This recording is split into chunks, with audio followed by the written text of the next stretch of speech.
Roll call. Pauls. Palermo. Festerson. Here. Harding. Jerem. Here. Melton. Mr. President. Here. Would everyone please stand for the Pledge of Allegiance and remain standing for remarks today by Councilmember Rich Pauls. I pledge allegiance to the flag of the United States of America and to the republic for which it stands, one nation, under God, indivisible, with liberty and justice for all. We all know patience is a virtue, and lately we've been asking you to have a lot of patience with us on some of the issues that we're dealing with now and in the near future. I like to think about the old adage of the carpenter's rule. You measure twice and you cut once. Sometimes you have to measure more than twice before you cut to make sure you have the best cut in the wood as possible. And that's how I believe some of the things that we're working on is we have been measuring and trying to find that right cut. Thank you. Thank you. An affidavit of publication is on file for the pre-council and city council meeting, and a current copy of the Open Meeting Act is posted in a white binder on the east wall of the legislative chambers. Good afternoon, ladies and gentlemen, and welcome to this meeting of the Omaha City Council. Council members, thank you all for being here today. And as a courtesy to those in attendance, we would ask you to turn off or mute any of your electronic devices. Madam Clerk. Item 6, a resolution to approve the preliminary plat for Lake Cunningham Village located southeast of 96th and State Streets. Planning Board and Planning Department recommend approval. Public hearing on agenda item number 6 is today. Proponents, please.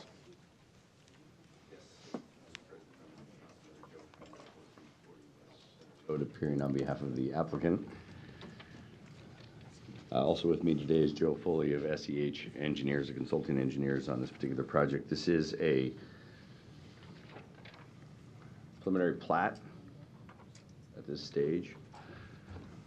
Just to give you a little background of where this is located, this is State Street on the north, 96th Street runs along the western boundary, and I-680 runs around the south portion of this particular property. It's approximately 66 acres.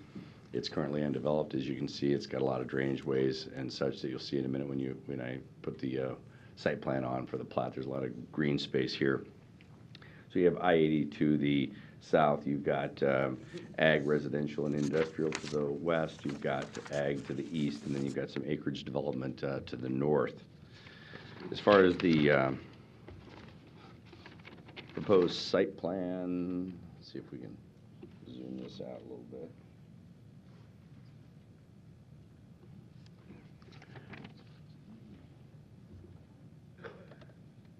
Maybe that's as far as it goes. Again, State Street, 96th Street, I-680 on the south.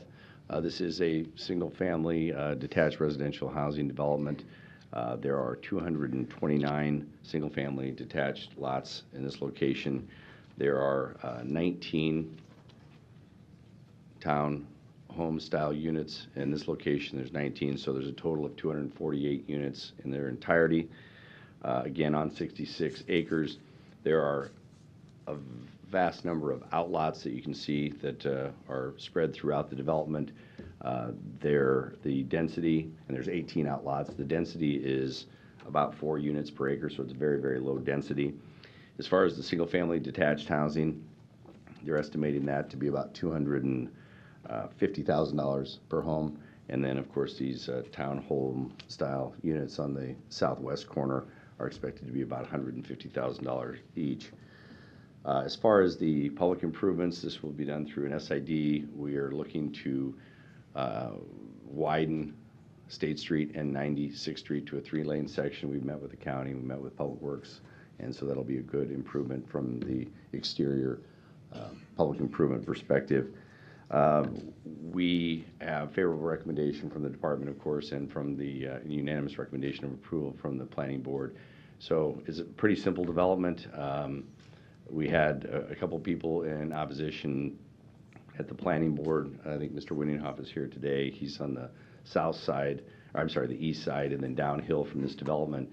The elevation changes pretty substantially, and this location on the north side of the development, it's about a 25 to 30 foot fall to Mr. Winninghoff's property. One thing that was required that isn't on the preliminary plat that's before you today, but we're required to do a revised preliminary plat coming forward with the final plat, and that's to make this connection to Mr. Winninghoff's property if and when it ever develops in the future. He doesn't anticipate that happening. We probably don't either, but we've at least accommodated that access point to the east if and when that ever happens. I would point out also that there's a significant amount of green space. It ranges at a minimum between the property line and the back of the lots at a minimum 80 feet of green space between the property line and the back of the lots on the eastern side of the property. There were a gentleman showed up to the north, although he did show up. He said he didn't get noticed, but he's outside the 300-foot requirement. I don't believe I heard from him after that planning board meeting. I think he was going to contact us. The other person that had some concerns was this individual that has this lot here in this location, which is a carve out of our plat. We indicated that we might be willing to acquire his property if he was willing to sell it at a reasonable price. The price came back and it was probably higher than what we could really make feasible. But what we did do to that property owner for him to accommodate him, you'll notice this street layout comes right along the front. So like I said before, 96th Street will eventually be a 3-lane road section, which could have a median in the middle. If and when they would ever sell this property, if we can't come to some agreement on it, then they can easily close off the 96th Street drive and flip it and have access internally to our street system. So someone could buy that, tear it down and build a new home and actually have internal street access through our development at no cost. I mean, we're not assessing that property at all for any of these public improvements. So I think that's what we heard at Planning Board. I'm here to answer any questions. I would say this is consistent with the future land use map and meets all the requirements of the city's plating requirements. Again, preliminary plat, have to come back with a revised preliminary and a final down the road. Thank you. Thank you. Are there any other proponents who wish to be heard? Seeing none, are there any opponents who wish to be heard? Good afternoon, Council. Mark Von Drossik, 211 South 37th Street. Come and talk about gentrification to you a lot. I'd like to talk about gentrification's twin sister, urban sprawl, today. And I've heard planning department people in the past talk a lot about how single-family developments out in the west parts of the city and now in the northern parts of the city, when people move into these neighborhoods and they start to live here, the property taxes that are paid in sum over these whole areas do not support the cost that it takes to maintain the properties over time. That's road improvements, electrical improvements, water improvements, gas improvements. I'm not here to cause a big stink about this particular project, but it just looks like more urban sprawl out on the outside of the city. My definition of urban sprawl is a location which you have to own a car in order to live feasibly in that area. I don't own a car, I can't afford a car, I would not be able to live in these apartments. 280 single-family or duplex units is going to be 280 new family units or individuals who must drive a car to get to their job in this city without access to public transit or anything else. So I just want you to think about that. Thank you. Thank you. Are there any other opponents who wish to be heard?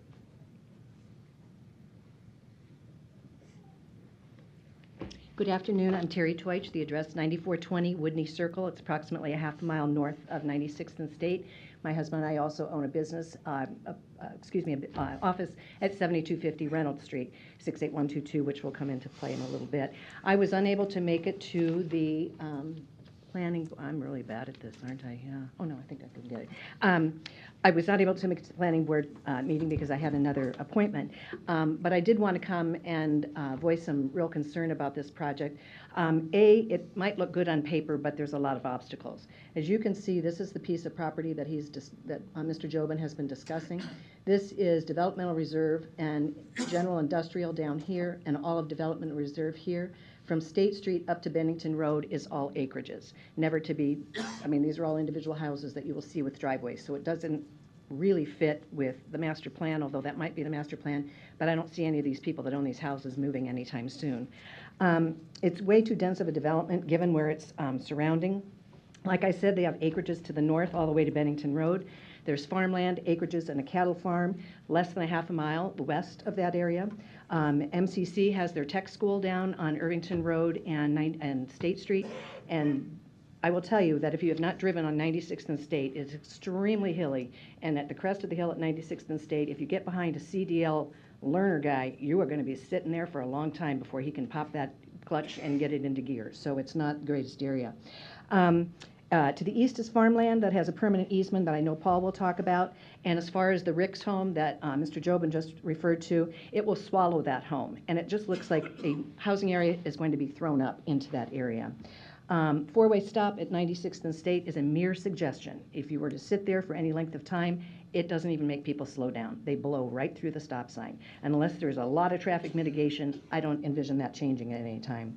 The reason he was talking about all the outlots is it's a very steeply terrained property. A massive amount of grading has to happen, and there are multiple power lines going through there. There's 3 major transmission lines going from State Street, 96th and State east, along with all the telephone poles that are going to be doing. I would, and I don't have it. Oh, yes, I do. Hang on one second. I should have learned from Zoning Board of Appeals how to do this, but I never was very good at that. So, this is the piece here as well. They're talking about a curb cut right by the Willard property. He owns a machine company. He works on carburetors, and the noise emitted from that business 8 to 5 every day is something you don't want to hear. So I can't imagine that anybody that wants to buy townhomes want to listen to that noise. Like I said, there is a curb cut which would be coming in from the street. 96th and State takes a hard right as it's going down the hill, and it's extremely treacherous. The sight lines are just horrible. I have a letter from Nastasi Roofing, which is right to the south of this gentleman, if you want me to give this letter to you guys.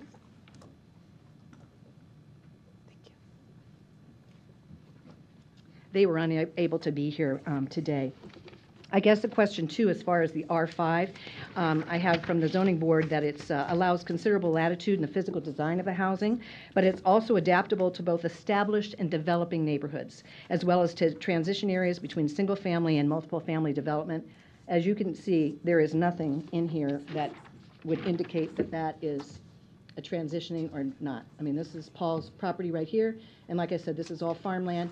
Lorraine Smart, who lives on the corner, also is owns the property there. Thank you, my dear. Let me see what else I have to say. Like I said, the curb cut down by the Willard property line with the poor sight lines. There, I know the trees will be gone and all that sort of stuff, but it is a blind corner as you're turning it. And so where I mean, I'm against the whole design, but if anything, I would ask that the townhomes be removed. That way you could end a cul-de-sac where he shows, going back and forth, sorry guys. But if you were to lose the townhomes, could turn that into a park, and because the steep, elevation or degradation as it's going down, would be able to collect rainwater, and never mind, those townhomes sit below I-680, so that's not the greatest either. And there are 2 general industrial sites right down here, and from everything that section 55-502, excuse me, of the Omaha Municipal Code says that general industrial sites should be insulated from residential. Well, isn't the same true of residential being insulated from general industrial? They don't deserve to have listened to that, and you'll see from the Nastasi Roofing letter, they've been in business since 1960, and they've been at that location since 1986. As far as Exhibit B, the conditions that were there, they were supposed to pave 96th and State to 3 lanes along the subdivision's frontage, along with the turn lanes and tapers east of State. Is that going to be a county, or is that going to be the developer? And if it's the county, what year plan is that one going to be on? Proposed grading sites along the western and northern boundaries of the platting adjacent to 96th and State must be coordinated with a future improvement. And what are those plans? We haven't seen any of those. Coordinate with the Douglas County Engineers Office, this is number 11, and Public Works Department regarding the need to incorporate traffic calming measures in the design. Who's responsible for that? If there's not, I mean, if they're going to do a traffic study, will it be a stoplight? Will it be a roundabout? And we can watch those decay as they are built. Sidewalks must be provided along all street frontages, including along 96th and State, and must be located within the right-of-way. Well, the 96th Street the State Street going to the east would dead end at the top of the hill by Paul Wenninghoff, and then going south on 96th Street, it would dead end at Irvington Road. That's a blind intersection as well, and there is no sidewalks connecting anything from there, and there are no medians on either side. Also, number 18, coordinate with the Park Department regarding a possible pedestrian connection to the Lake Cunningham recreational site. Again, this sidewalk would end at the top of the hill at Paul's site, and then if you were to cross over and go north, you would be on private property. It's a guy that runs a nursery company, and there's no sidewalks that would even connect to go down another half a mile to try and get to Lake Cunningham Park. Let me see. Coordinate with the city regarding an acceptable debt ratio. Do we know the solvency of this gentleman who's developing this property? Has he ever developed property before?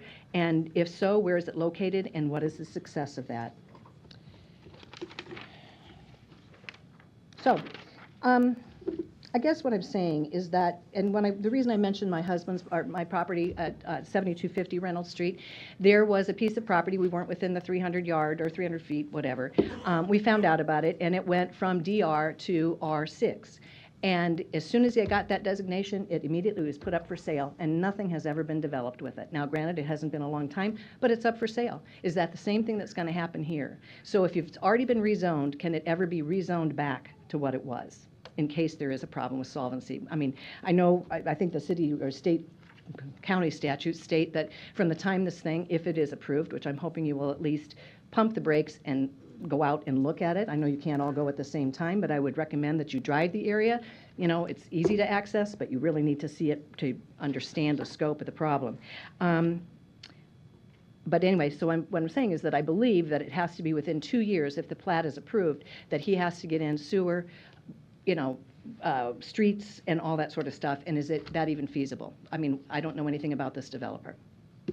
So, and actually, to be honest, I actually think that this would be better served if it was to go to the Zoning Board of Appeals and ask for a waiver of the 20 acre minimum to have acreages. It's a lovely piece of property, but the way it is contoured, it's not going to be a good fit.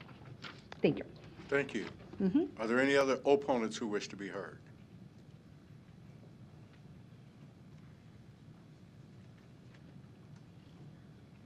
Good afternoon.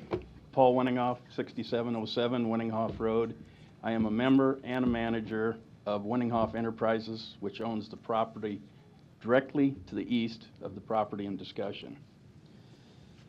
First, having been a long resident in that end of the county, I just think it's worth mentioning, as I've watched, if we look within a mile of this proposal, what is the Somerset edition? When that started, that was Glenbrook. That was 1972. We've gone from that development that didn't make it to 2 other owners of the excess property, to Roger Brothers, who in 93 started and tried, and now who are out, and the lots have been picked up by Celebrity Homes to attempt to finish it. The gentleman at Celebrity Homes says they look to take 3 to 5 years to finish that. So to put that in a time frame, we're talking 50 years for a development. And the vision of the city and everything going forward, there just comes the reality of maybe it's not the neighborhood for more what I would call relatively high density housing. I know the planning board and their specifications, this qualifies as low density housing. There's one example. We go directly across the interstate to the south, west of Winninghoff, north of Sorensen Parkway. Over a dozen years ago, that was Hearthstone started that development. If we go back further in planning and look, that was intended in the master plan at the time of being commercial industrial. The zoning got changed.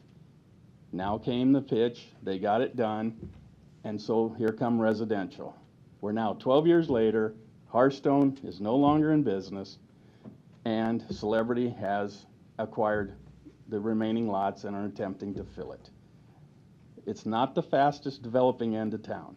I have a concern for these gentlemen, if they're aware of that kind of thing, as they bring the investment side together, are they prepared for a potential extended length of time financially to handle it? So we continue that the county, which we're in, but we're under the jurisdiction of the city in the 3 mile radius, So when it comes to services, we get challenged of who takes care of what. I live it daily. So as population comes, so do the troubles, as the benefits of increased population. I can tell you in the last few years, the amount of theft and those kinds of related issues are going up significantly. Unfortunately, in our society, very few people step up and back up what they see or say or get involved. I can give you an example personally what happened where I live at the corner of Winninghoff and Sorensen. It was a warm Saturday in early January. Middle of the afternoon, 3 gentlemen right on front of our place come up and attempt to aftermarket acquire stuff, steal. I have the opportunity, Douglas County Sheriff Deputy came out, and by the time he got there, naturally the gentlemen were gone. Fortunately, what they were after didn't get taken. We had a good neighbor who kind of stood guard and watched. But the conversation with law enforcement was something like this. Mr. Winninghoff, things are changing out here, and the reality of the world is anything that you have, your pickups, your tractors, your trucks, anything with keys, remove the keys, lock them. Any buildings that aren't lockable, figure out how to lock them, and at least get a camera strategically placed so you can see the end of your driveway, and we're talking 600-700 feet at least, that can clearly read license plates. So maybe we can help you with these problems. And the conversation continued because we grow produce and we have multiple locations. We have the irregular pieces. This piece has been referenced, you know, of down the road what the Winninghoffs will do. The reality of it is the parcel to the east of them, most of it lies in the floodplain. It's good for growing vegetables, possibly a soccer field, but the reality is attached to that property is a permanent easement with the federal government in case there's a problem at Lake Cunningham. If you were to go to Lake Cunningham and where the boat ramps are, that is the spillway for the lake. So if the lake gets overfull, the water roars out of there and comes down towards the creek. That's just the reality of it. So as far as having that question put to me of why do you stay, why don't you sell out, take the big money, there's not the big money opportunities there, okay, to be frank. And what our family has done, and we've done since 28, is grow produce. And we enjoy the customer base that we have. We're thankful for that. But at the reality, if we look at the neighborhood and our family's history, my grandparents, 91 years ago, moved from 49th and Redmond Ave. So they moved 3 miles west. So look at how much the city has developed in 90 years while we're here talking about that. The reality of it is the city's push is west-southwest, not north. The developers, the people with the money who are going to take that risk, they're just not lining up to do it. The people who have tried, and there's been several, as I've expressed, have failed and probably have lost money. Do we want to repeat that again? This property here, I'm happy for the family who sold it. We attempted to purchase it. We did not succeed in getting that done. They have a nice proposal here. There's issues that would directly affect our business, I believe. But the whole thing of, it's just not the right fit. If you're to look from the interstate north and from Blair High Road east towards the river, it's mainly acreages. And the terrain is beneficial for that. So I ask for the consideration in that. The reality of it is, it should just remain and potentially be remarketed as acreages. That would be the best use of that property and would fit best in the neighborhood. From a business side, the challenges we have, and I've talked with their representation on this project, as we get the increased population, I'm going to see potentially more theft. And what we're seeing in our end of town is people who are wanting to live the American dream. They're first to, you know, they're here. That's refugees and the likes. And I'm not here to put that down or say anything negative, but as comments would be made, you know, we need to express to them that it isn't community property. We have them in our field, we have them carrying produce out, and we can only catch them so many times. So we continue to fight that issue, and I see it getting worse.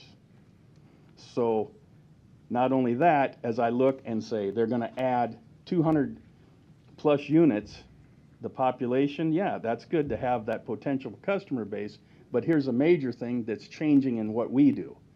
And in 2011 in America was the Food Safety and Modernization Act. So there's a whole new set of rules for the produce and the fruits and vegetable thing. So literally, starting this year, we have to go to our fields, we have to do a pre-harvest inspection. So if a neighbor's dog or a cat or whatever pet gets out in our field, and that can happen, if they relieve themselves, we have to do a pre-harvest inspection. If we find that, we have to flag it, and we have a 7-foot no harvest zone. Federal law, just how it is. So there is the increased potential for an economic impact.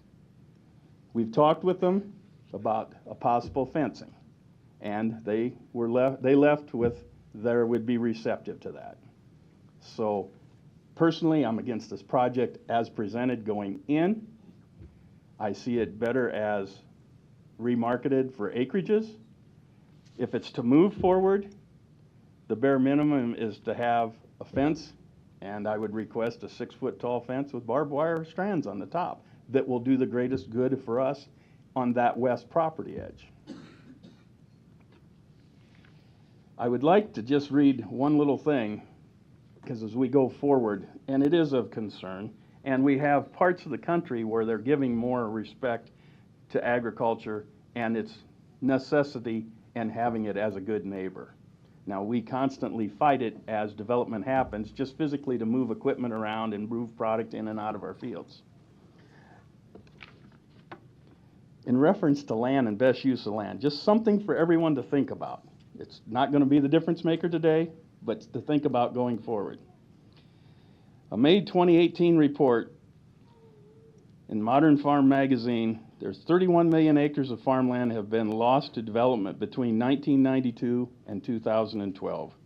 That's the equivalent of 175 acres per hour or 3 acres per minute being lost to development.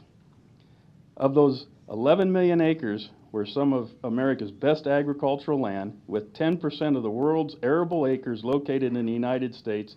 It is somewhat sobering to realize those acres are growing food for not only this country, but for the world. Will not be returned to production. You can't do what they do in 100 years from now, bring it back to the land that it is to grow food. Because you take roughly 100 years to increase topsoil by 1 inch. So we deal with a lot of changes and a lot of things going forward. I know you go to the store, the shelves never empty, but the day of that could be coming, where it's going to differently, radically change. I just ask for all those considerations. And a thing that's gotten challenging for me is the system that we have, where we have a planning board, and that's good. Omaha's a beautiful city, but it's tough on this side of the street. You go to planning, they have the power for the 3-mile radius. They pretty well have their plans, they have their visions. Like here, let's put a pocket of housing here, when obviously for miles beyond is acreages and will probably remain acreages. So as we stand here, I stand in front of the City Council of Omaha with property in the county. We have a planning board that's appointed by the mayor, and you people are here today to make a decision and vote yes or no. As a taxpayer, I want someone to explain to me my representation. Because normally what happens, the county respects the city respects the county on issues. I'm in the county. I do not vote for city councils. I do not vote for mayor, but I have a significant change put in front of me. I'm not saying the system's bad, but how do we fix it and make the system better and try to bring fairness to more people? I've been in front of the council before. I've been in front of planning before. I've been in front of the county before. And every time I walk away, and people are saying, hey, it's a great thing that's happened, you know, it just makes your property worth more, or more accessibility. You know, the Sorensen Parkway severed the farm. Some of the best land we ever had is under the road. It benefits a lot of people. It benefits the city. We've given. We've replaced it with the property that adjoins this. We have things that hold us back from seeing those big dollars going to development and selling out that way. I'm not bitching about that. But at the end of the day, how much more did someone take and give to be part of the community? Thank you. Are there any other? We have to maintain the decorum here, ladies and gentlemen. Thank you. Are there any other opponents who wish to be heard?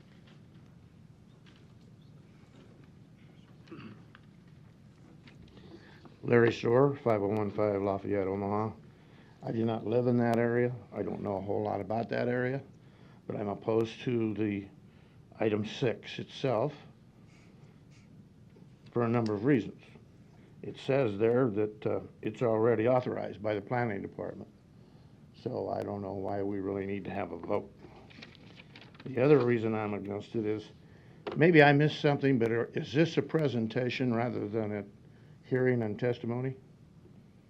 Did I miss somebody saying the presentation and proclamation section had been moved? This is a public hearing there. There's sort of the pros This is and a the public cons, hearing? Yeah, and then they, Okay. yes. All right. Well, I want to point out again on rules. It seems to me that rules are changing without notice to the public. How long did I listen to these opponents go on? More than 5 minutes and more than 10. It wasn't announced as a presentation or a proclamation. And those rules are different. The rules for public testimony No, there's say public hearing something on the about agenda. 5 minutes. There's public hearing on the agenda. 5 minutes, and then the proponents can have a chance to come back and say. This topic, Well, this land use. please tear up these rules, but please identify for the citizens whose rules we do use. Do we use your rules? Do we use the chairman's rules? Robert's Rules of Order? Parliamentarian rules? One of those guys' name was similar to one of the founding fathers, but it wasn't him. So whose rules do we actually operate by? American Legislative Exchange Council? Council of State Governments? Yeah, your time, Larry, We have a you're home way rule off charter. here now. You're way off here We now. have a home rule charter, and I think that book implies that you don't really have the right to interrupt. If the rules are supposed to be reasonable, okay? It's not reasonable when you interrupt the citizens. Not reasonable, Mr. Gray. Thank you. Are there any other opponents who wish to be heard? Seeing none, do the proponents wish any rebuttal time?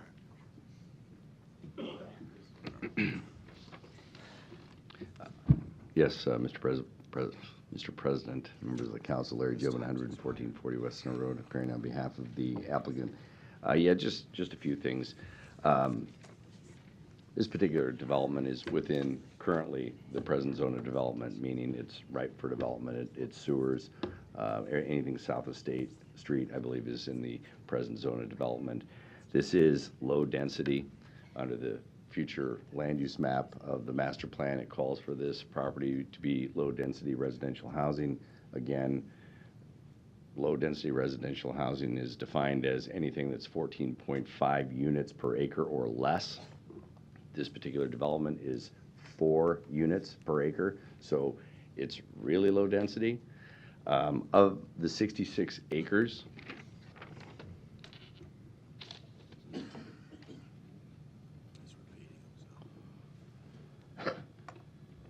and this type of development is called a coving concept. That's why you see, you know, everything kind of in the street systems being kind of windy and curvy.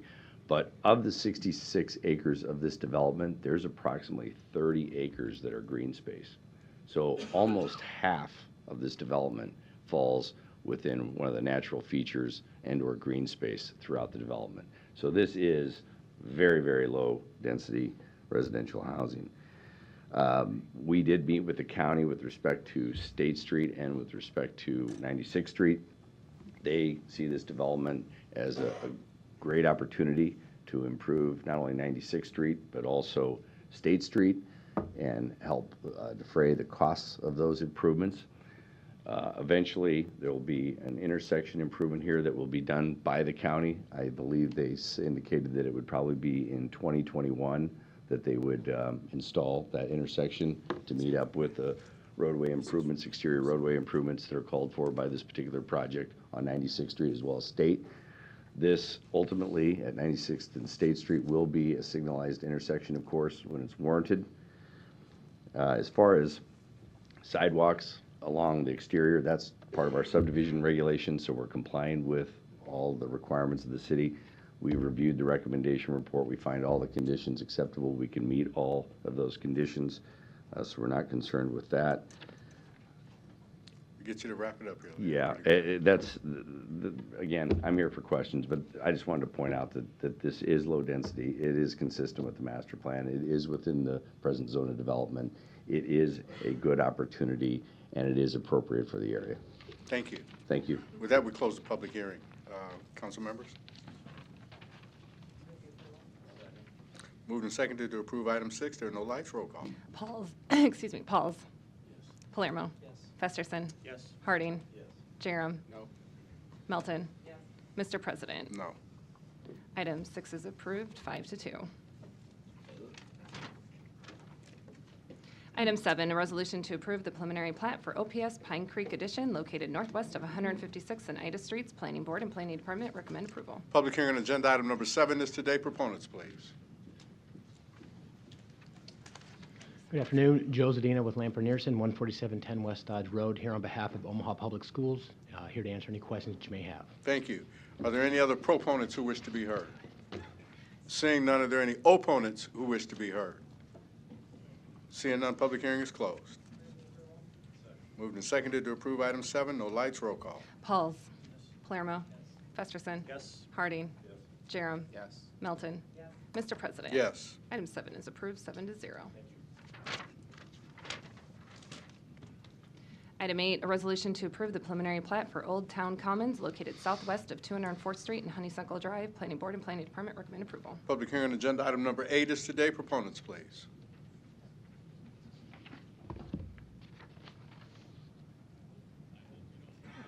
Neeraj Agarwal, for the proponent, 3814 Farnham Street, Omaha, Nebraska, 68131.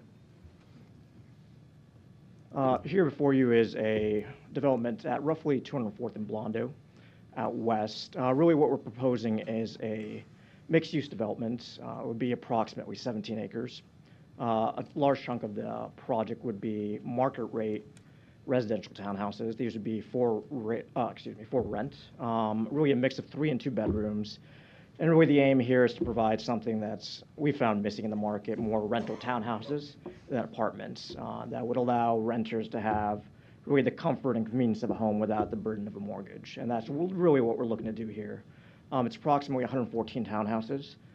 60 roughly are 3-bedroom, 2 bath and 2-car garages. 52 are 2-bed, 2.5 bath, and 1-car garages.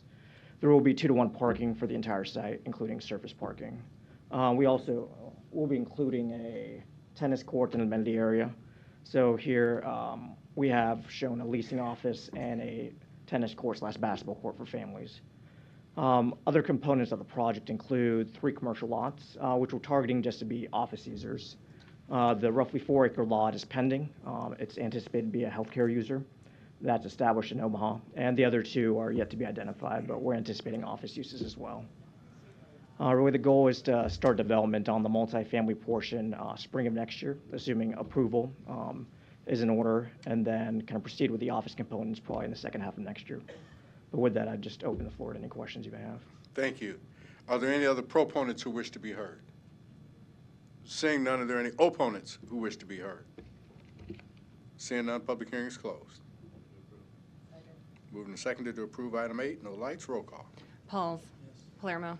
Festerson. Yes. Harding. Jerem. Melton. Mr. President. Yes. Item 8 is approved, 7-0. Items 9 to 11 relate to the same project and can be considered together for a courtyard on Park located at 1007 Park Avenue. Planning Board and Planning Department recommend approval. Item 9, an ordinance to approve a PUR overlay district and an R7 district and to approve the development plan. Item 10, a resolution to approve the final plat for Courtyard on Park. Item 11, a resolution to approve the Courtyard on Park subdivision agreement. Public hearing on agenda items numbers 9 through 11 are today. Proponents, please. Good afternoon, Mr. President, members of the council. David Levy, Baird Home Law Firm, 1700 Farnham Street. If this project looks familiar to you, it was before you a couple months ago for the preliminary plat approval. We ask your approval of the 3 items on the agenda today, and I'm happy to answer any questions. Thank you. Are there any other proponents who wish to be heard? Seeing none, are there any opponents who wish to be heard? Seeing none, public hearing is closed. Moved and seconded to approve items 9 through 11. There are no lights. Roll call. Pauls. Palermo. Festerson. Yes. Harding. Jerem. Yes. Melton. Mr. President. Yes. Items 9 through 11 are approved 7-0. Items 12 to 14 relate to the same project and can be considered together for Woodbrook located southwest of 180th Street and Purple Martin Parkway. Planning Board and Planning Department recommend approval. Item 12, an ordinance to rezone this property from AG District to R4 District, high density. Item 13, a resolution to approve the final plat for Woodbrook. Item 14, a resolution to approve the Woodbrook subdivision agreement. Public hearing on agenda items numbers 12 through 14 are today. Proponents, please. Good afternoon, Mr. President, members of the council. My name is Mark Johnson. My address is 11440 West Center Road. Appearing today on behalf of the applicant, Celebrity Homes, just here to answer any questions. Thank you. Are there any other proponents who wish to be heard? Seeing none, are there any opponents who wish to be heard? Seeing none, public hearing is closed. Moved and seconded to approve items 12 through 14. There are no lights. Roll call. Pauls. Palermo. Festerson. Harding. Jerem. Yes. Melton. Mr. President. Yes. Items 12 through 14 are approved 7-0. Items 15 to 17 relate to the same project and can be considered together for Harrison 210 located northwest of Spence Drive and Harrison Street. Planning Board and Planning Department recommend approval. Item 15, an ordinance to rezone this property from AG District and DR District to R4 District. Item 16, a resolution to approve the final plat for Harrison 210. Item 17, a resolution to approve the Harrison 210 subdivision agreement. Public hearing on agenda items numbers 15 through 17 are today. Proponents, please. Hello again, Mark Johnson, again appearing on behalf of Celebrity. Answer any questions. Thank you. Are there any other proponents who wish to be heard? Seeing none, are there any opponents who wish to be heard? Seeing none, public hearing is closed. Moved and seconded to approve items 15 through 17. There are no lights. Roll call. Pauls. Palermo. Festerson. Yes. Harding. Jerem. Yes. Melton. Mr. President. Yes. Items 15 through 17 are approved 7-0. Item 18, a resolution to approve the Midtown Hotel at 71st and Haskell Tax Increment Financing Redevelopment Project Plan located at 3301 South 72nd Street in amount up to $3,038,797. Public hearing agenda item number 8 is today. Proponents, please. I'm sorry, 18 is today. Proponents, please. Good afternoon, Don Seaton, Omaha City Planning. This TIF project is located along 72nd Street, just north of Grover. Grover here. You might know this is the Cocoa Keys. The site is occupied by a vacant building. You may recall it as a Baymont Inn. It's been vacant for about 2 years. It's been vandalized, and we have safety concerns. This building will be demolished, and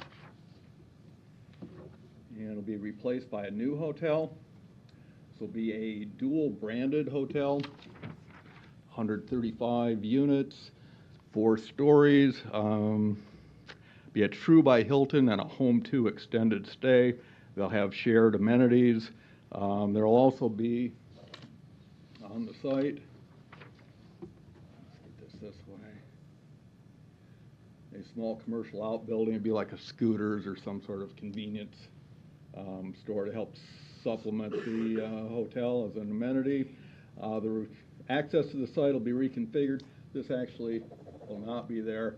The site will be accessed off of Haskell, so we won't have direct access onto 72nd Street. The owner-developer is MH Hospitality. Dan Merrick, the manager-owner. He has extensive experience developing and managing hotels in the market, Omaha market.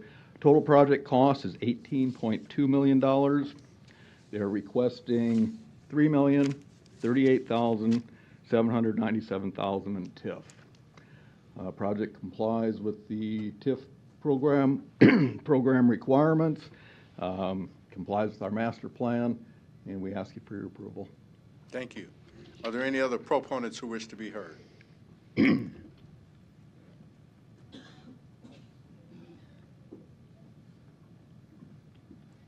Yes, Mr. President, members of the council, Larry Jobin, 11440 West Center Road, appearing on behalf of the developer.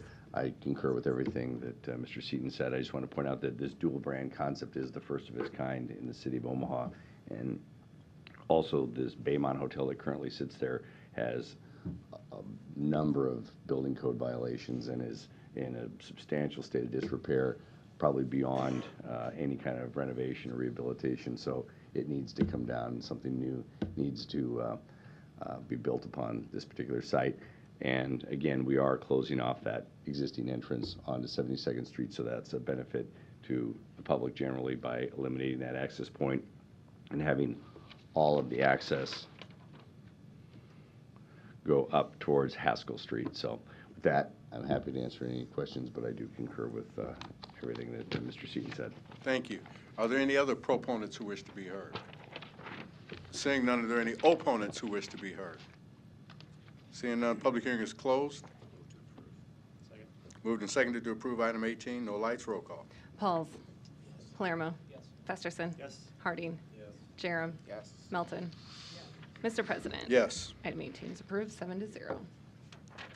Item 19, an application to consider a Class C liquor license for the Green Room located at 306 South 16th Street, Units 102 and 103. Public hearing on agenda items agenda item number 19 is today. Proponents, please. Hello, I'm Andrew Mead. Nathan Burzo. We're here to answer any questions you have, I guess. Thank you. Are there any other proponents who wish to be heard? Seeing none, are there any opponents who wish to be heard?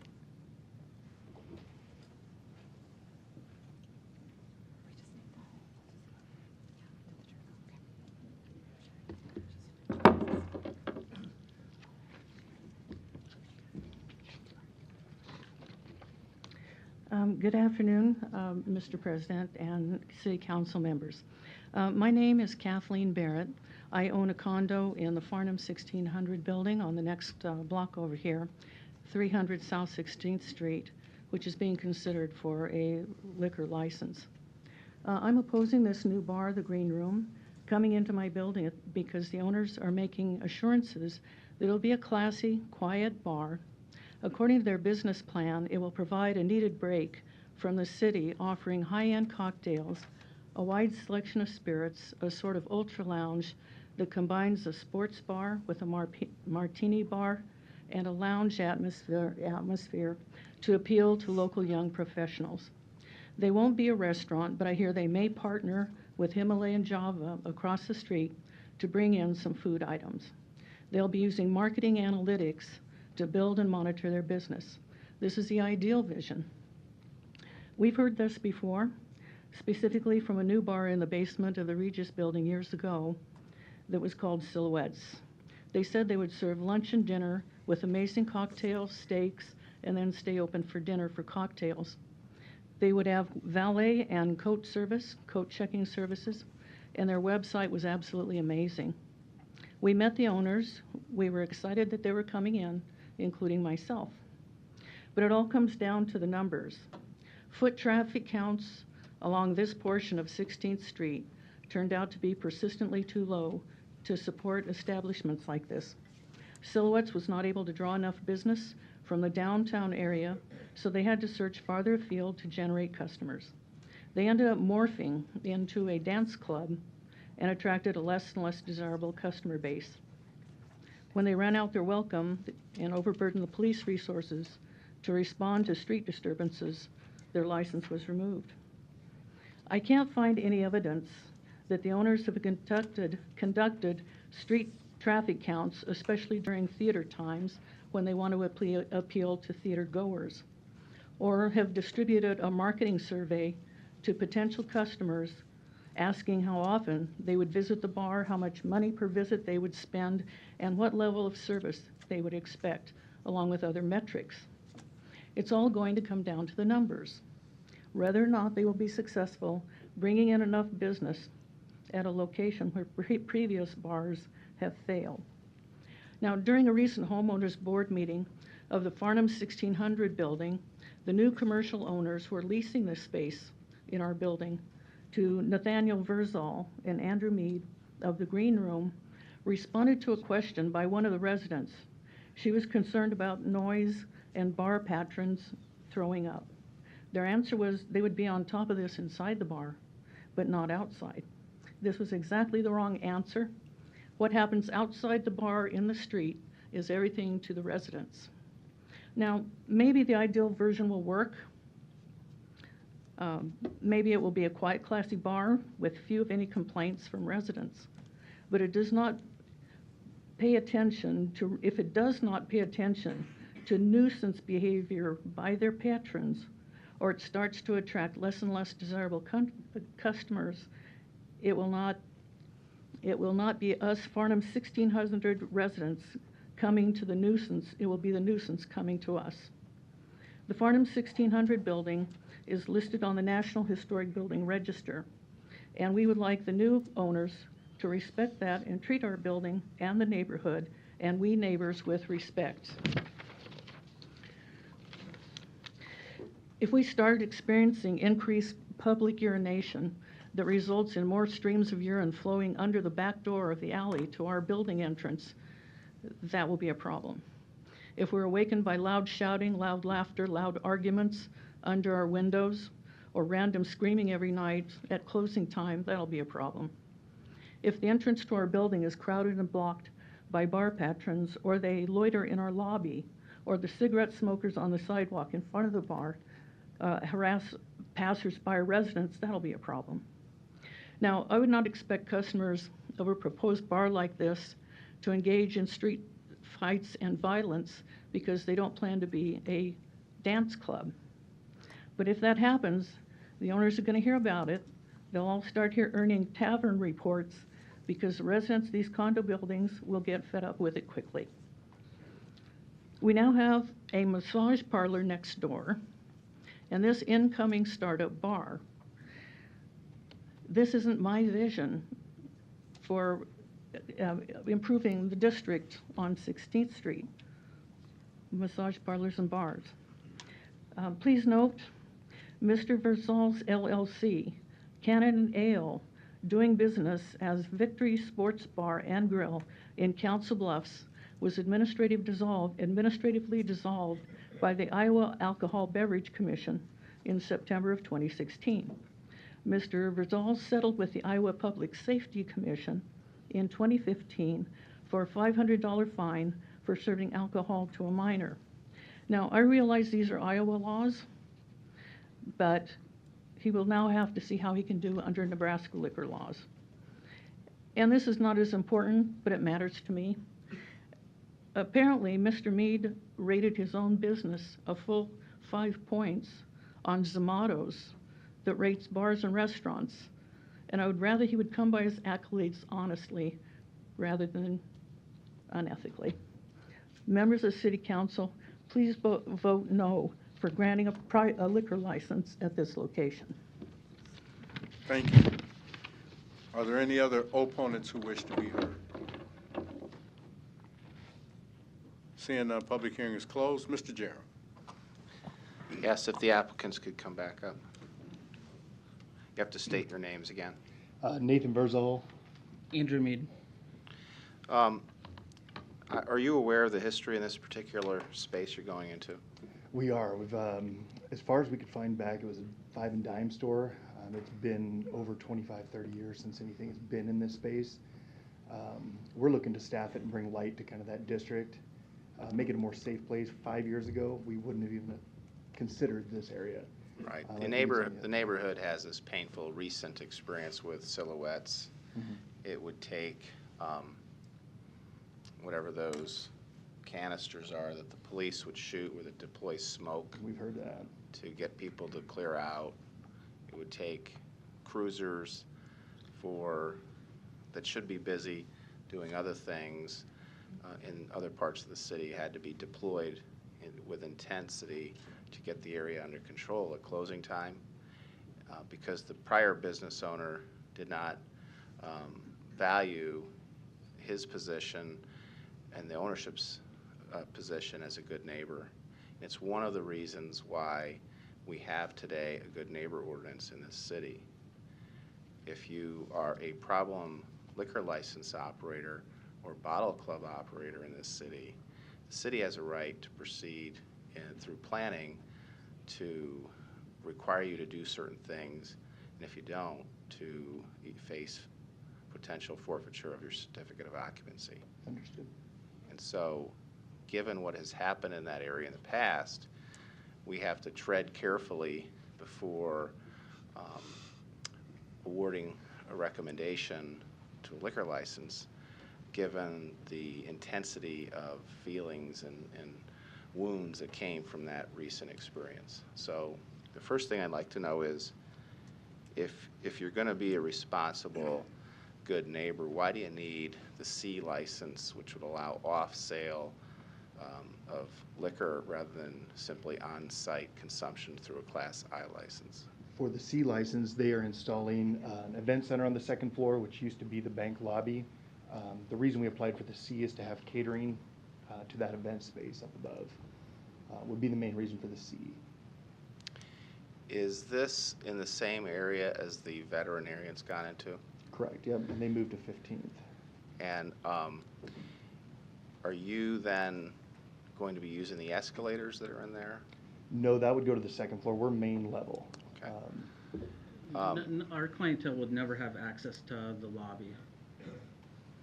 Now, do you plan to have DJs or what sort of music do you have? Mainly through NTS, Nebraska Technical Right. Services. So you have the big We'll have a blue jukebox. box thing that you, There'll be a jukebox a in million there. different selections, put the money in, it plays. Correct, yeah. And it's hooked up to the speakers and a subwoofer system, right? And we'll be able to, well, no subwoofer system, but it will be able to, and we've already discussed this, we can pull specific music out of that, music Well, that might incite things.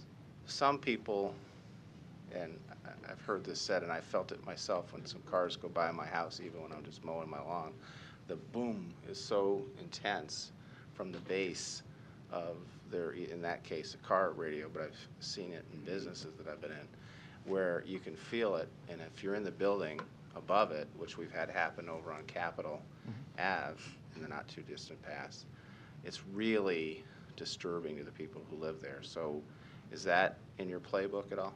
Yeah, we've had overwhelming support. We've only actually had one complaint about it from the HOA. I'm not community. asking you that because I've received some support, and I'm inclined to support your license with some understanding about how you're going to operate and some agreements. But what I asked you was, to what extent are you going to have these super base So systems? directly above us, it's all offices.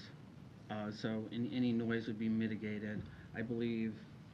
You're not answering the question kind of the way I had hoped. And I'm not sure we can because You're going to be able to monitor, I would presume, with most of those systems, the levels of intensity for not only sound but on bass. Is Yes, that correct? and if there was a decibel level that was set, we'd have to abide by that. That's also. what I thought you were going to say eventually. And if it turns out to be a problem, what I was hoping you'd say is you'd mitigate those by adjusting Absolutely. the levels, wouldn't you? Yes. Okay, because if you don't, then I would consider you a bad neighbor. Correct. Okay? And then Mr. Fanslaw's department would then have to get involved, and Mr. Kratz's department would have to get involved, and you don't want to go through that. No. Because Silhouettes went through that, and they're not there anymore because they were a bad neighbor. I think they were Okay. horribly managed, correct. Okay. So, I don't think, as I've heard anything yet, that convinced me that you are really in need of a C license as opposed to an on-site consumption and sale license. So do you have anything else you want to add to why you think you need a C rather than saying you agree to an I? Really just the catering permit is all we needed on there. Would an I allow us to do that?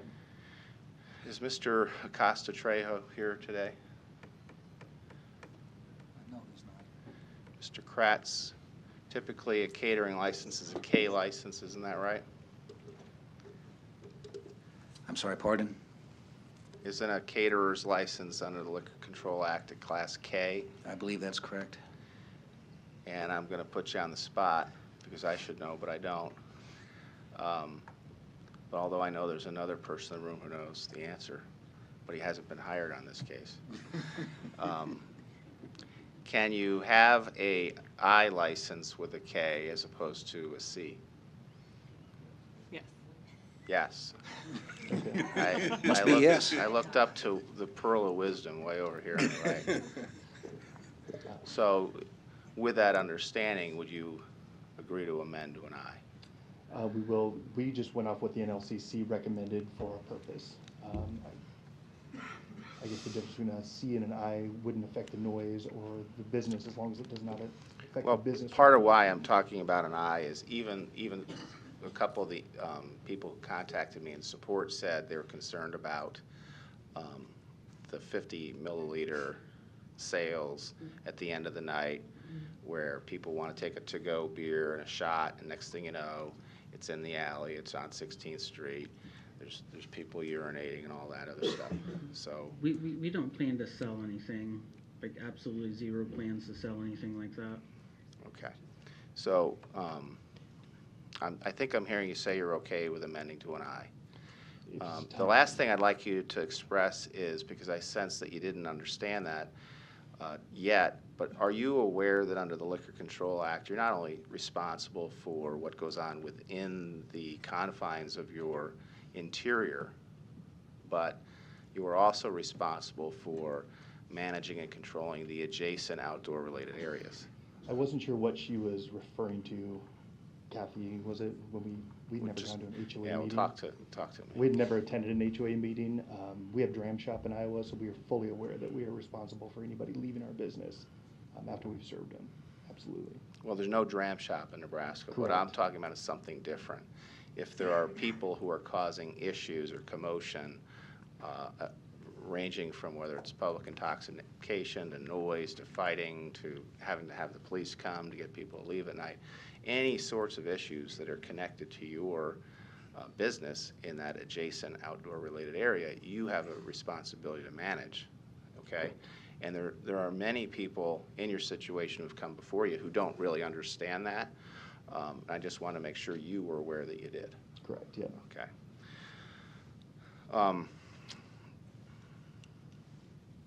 What are the hours that you intend to operate? 4 p.m. to 2 a.m.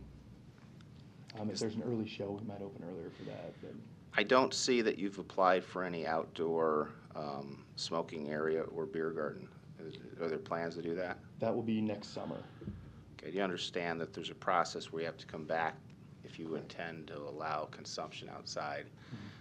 It's probably not something that would be well received if you didn't meet with your neighbors, advise them whether there's any plans for outdoor music to be broadcast in that area, and the size.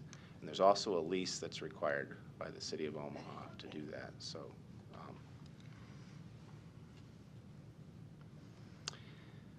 all right, well, I guess I need to make a record of this time.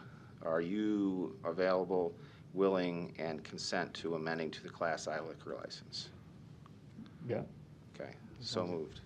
Second. No further, you had the only light, so there's no other further light, so is that your motion? Yes. Roll call. And this would be for the amendment? This would be to- for the okay. amendment. Pauls. Yes. Palermo. Yes. Festerson. Yes. Harding. Yes. Jerem. Yes. Melton. Yes. Mr. President. Yes. As amended. You second. Roll call. Pauls. Palermo. Festerson. Yes. Harding. Jerem. Yes. Melton. Mr. President. Yes. Item 19 is approved as amended, 7-0. I wish you well, and I do encourage you to meet with your neighbors, continue the dialogue, and you don't want to come back, okay? Well, we will be for the patio. Well, yeah, you don't want to be back for a bad reason. I don't want to be back. Thank you. Item 20, an application to consider an addition for Rocco's Pizza and Cantina's Class C liquor license located at 1302 Mike Fahey Street to add an area approximately 32 feet by 32 feet and an outdoor area approximately 10 feet by 32 feet to the north. Public hearing agenda item number 20 is today. Proponents, please. Kevin Colgett, my wife and I own Rocco's. Here to answer any questions. Thank you. Are there any other proponents who wish to be heard? Seeing none, are there any opponents who wish to be heard? Seeing none, public hearing is closed. Moved and seconded to approve item 20, no lights, roll call. Pauls. Yes. Palermo. Festerson. Yes. Harding. Jerem. Yes. Melton. Mr. President. Yes. Item 20 is approved, 7-0. Consent agenda. Any member of the city council may cause any item placed on the consent agenda to be removed. Items removed from the consent agenda shall be taken up by the city council immediately following the consent agenda in the order in which they were removed, unless otherwise provided by the city council rules of order. The public hearing on agenda items numbers 21 through 29 were held on April 2nd, 2019. Moved and seconded to approve items 21 through 29. There are no lights. Roll call. Pauls. Palermo. Festerson. Harding. Jerem. Yes. Melton. Mr. President. Yes. Items 21 through 29 are approved, 7-0. The public hearing on agenda items numbers 30 through 43 are today. If you wish to address the city council regarding these items, please come to the microphone, indicate the agenda item number you wish to address, identify yourself by your name, address, who you represent, and if you are a proponent or an opponent.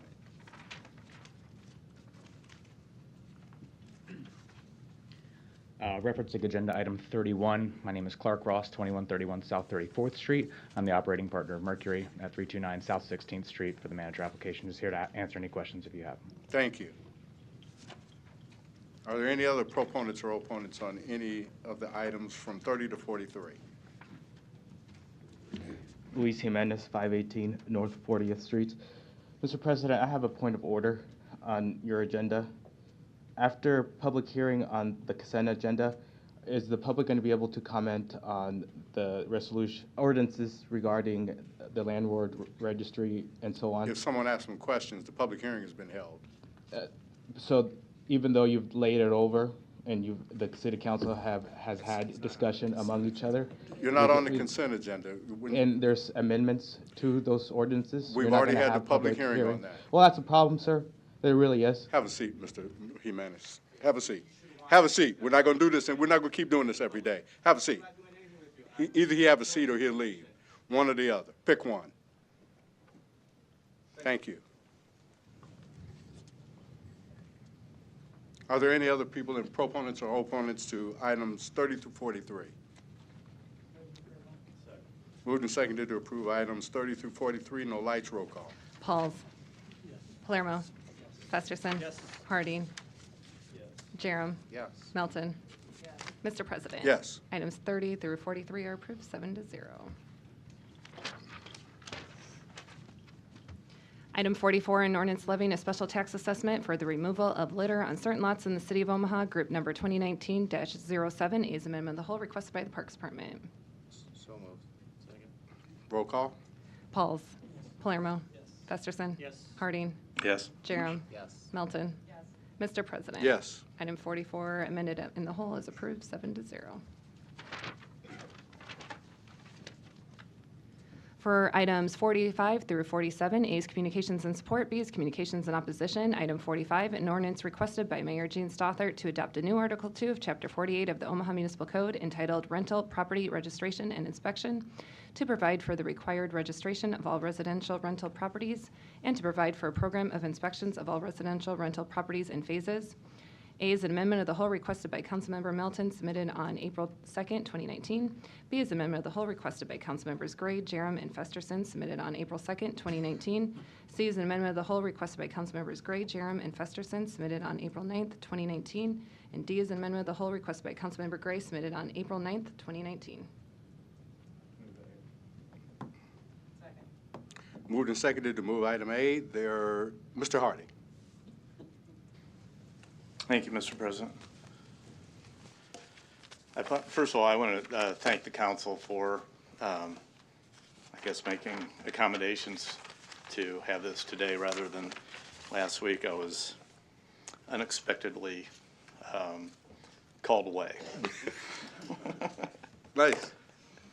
I like that. But doing much better. I guess I want to start by saying that months ago when this issue came before the planning committee of the council, which Mr. Festerson chairs and Mr. Pauls and I are members, and I think the conversations that have transpired over the months, sometimes I think we lost a little bit of sight or focus on what the true issue was. And I just wanted to restate that at this time, as well as say, I think that the goal each of us understand and realize is that, we have non-compliant rental properties that we want to make sure are code compliant and habitable and livable for all. And we as a body, I think, although we might have different opinions how to get there, we all have the same goal. And I think that needs to be restated for all. Whether I have an opinion or Councilman Jerem or Councilman Melton or President Gray, again, we're all looking for a solution. And I think we need to remain focused on what that solution is. And again, whether or not we may agree on how we get there, it's important to know that we're all working on a solution that we think is the way to address the issue. We all have the best interests of Omaha and its citizens in mind. So the ordinance that I originally introduced and have worked with Ms. Melton and Mr. Pauls in the administration and the planning department, I think addresses this issue really with the best plan and offers the most flexibility, if you will, over time to not only adapt, but also to adopt any changes that might be warranted. And I've always stated that I want to be consistent with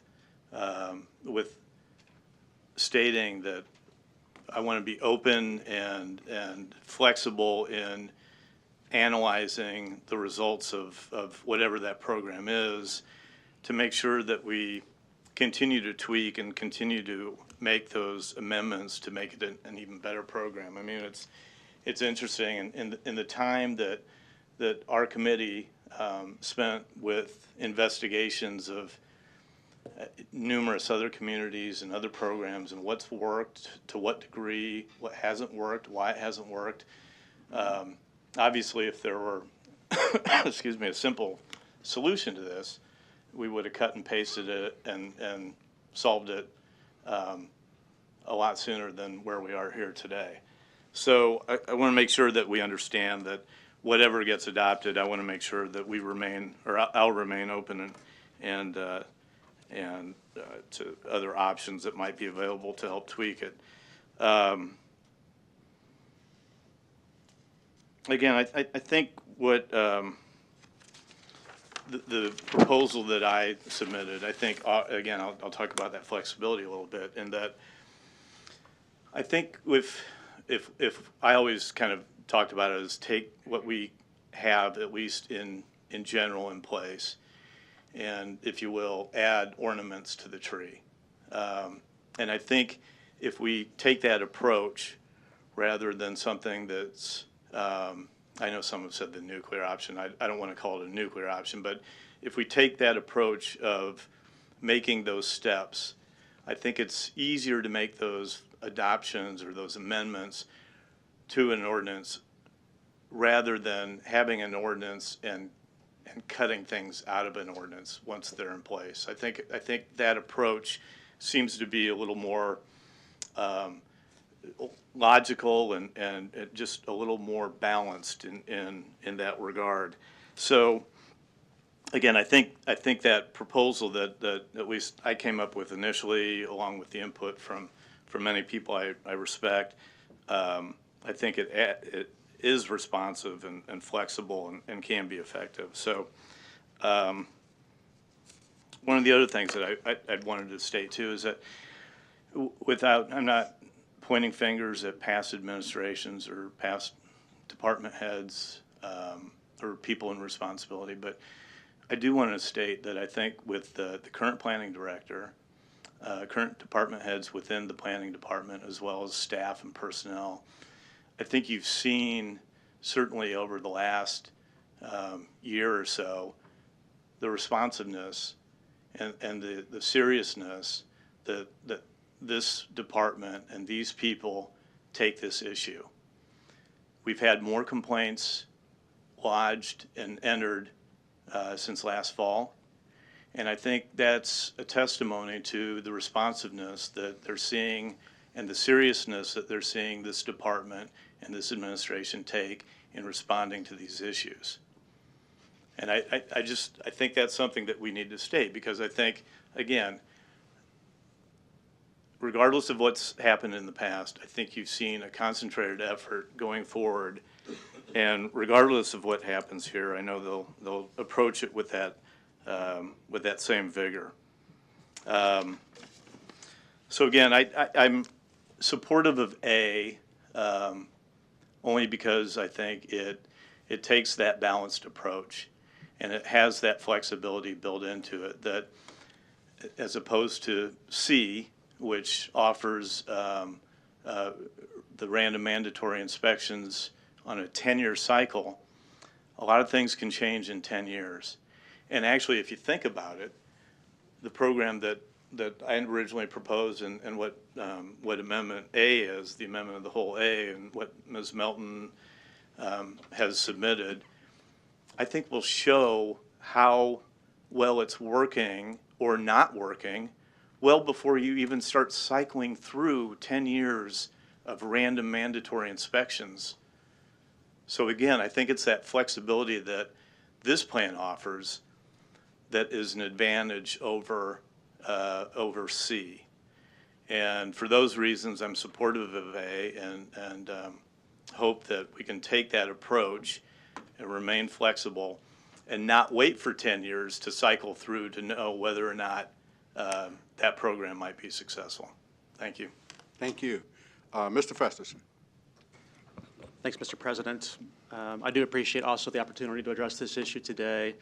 And I agree it has been a long road, of course initiated with an incident that was unacceptable to all of us with the Yale apartment situation, but a challenging issue for all of us because it's much more complicated than just that.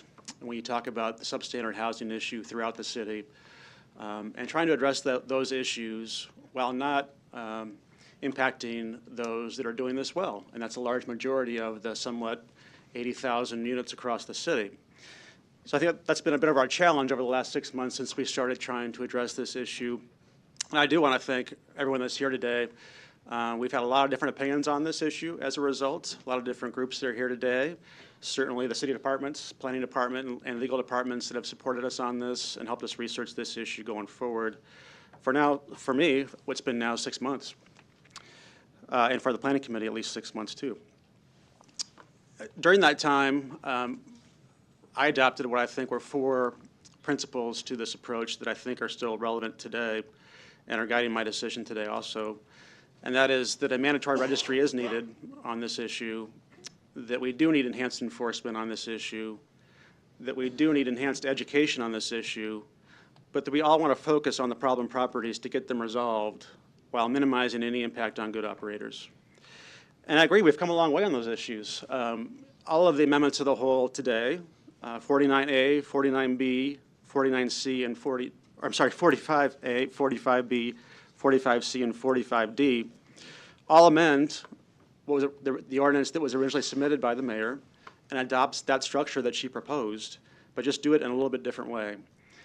And I say we've come a long way because as recently as 2 months ago, there was significant resistance to the idea of a registry, but now every single proposal does include that and just goes about it in a little bit different way. So I do think there's more similarities than differences amongst these proposals. And those, in general, the most significant difference is that 49B and 45B and 45C do phase in a proactive registry system. In the case of 45B, it's a 4-year exemption and then a 4-year cycle. In the case of 45C, it's just a 10-year cycle that starts in 2020 when the ordinance goes into effect. 49A does not adopt a proactive system, and 49D attempts to do so by tying it to age of a building. So today, I'll be supporting 49C. I think it is very similar to the mayor's original ordinance. And here's a few things I want to point out that it does differently in an intentional way.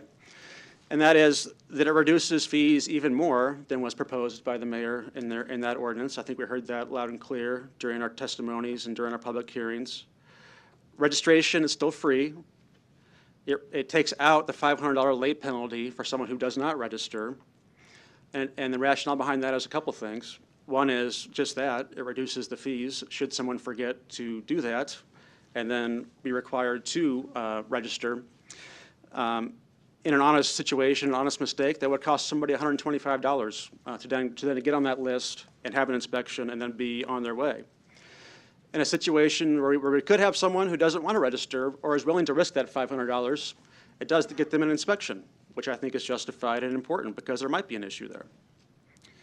But then thirdly, it removes the $125 reinspection fee, as they all do, which I think is appropriate. And then by moving to a 10-year rotation of a proactive inspection system, which starts in 2020, it becomes less expensive than what the mayor originally introduced. It's been estimated at about $600,000, which is very similar to each of the amendments we're talking about today, phased in over time, because that cost doesn't happen all in year one. And that cost primarily funds new inspectors to the system to help administer the system and implement it well. And I'll talk some more about inspectors here in a minute. It also does not exempt public housing units from the registry system or the inspection system. I think that's an item of consensus now that we all agree upon, that they should be included, just as every other property would be.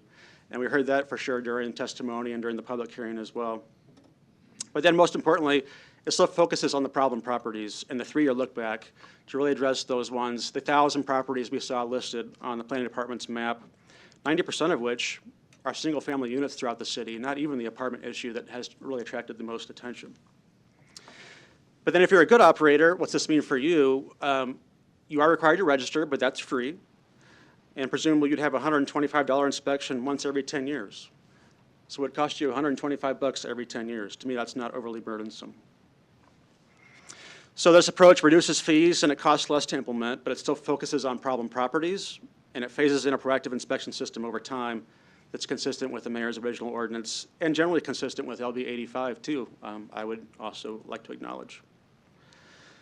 So I think I'll end my comments there for now, other than to say that if we didn't do any of these things today, I think we probably all agree an important thing we have to do or should be doing is adding housing inspectors themselves who do this work. I do want to say that 5 or 6 years ago, this council adopted budgets and added in inspectors that would have made and appropriated for 12 inspectors in the budget. That was never reached for maybe a variety of reasons, but that has got us to a point not very long ago when we only had 7 inspectors, and that's not nearly enough. After the housing, the Yale apartment situation happened, we quickly did, to the department's credit, add 2 inspectors to get to 9, but 9's not enough either. And so all of these proposals need to add inspectors, in my point of view, and getting back to 12, I think, is a minimum for all of them. And at this point, what the planning department has estimated is that 45C would add 5 inspectors to that complement, but in my view, it's probably going to take more than that, and that's okay, because it's not overly cost burdensome in that respect.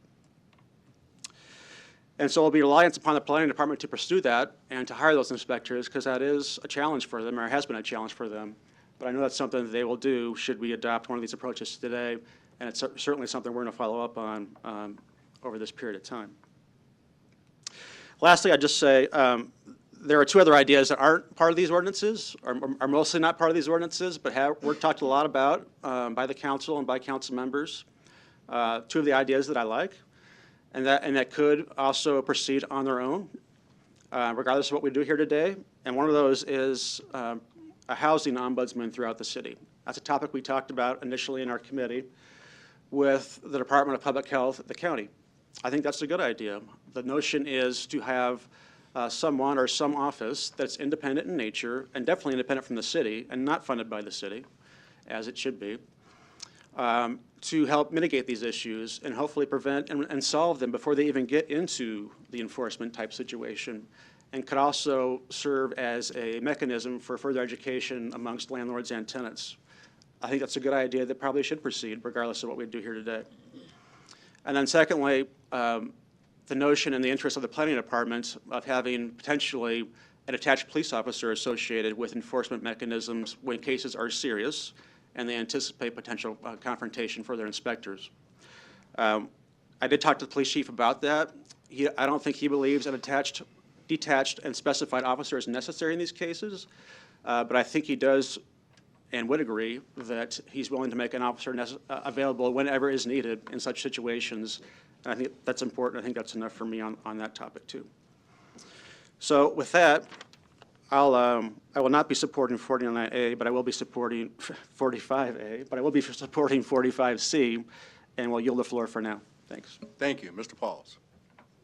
Thank you, Mr. President. Remember earlier I talked a little bit about being a carpenter.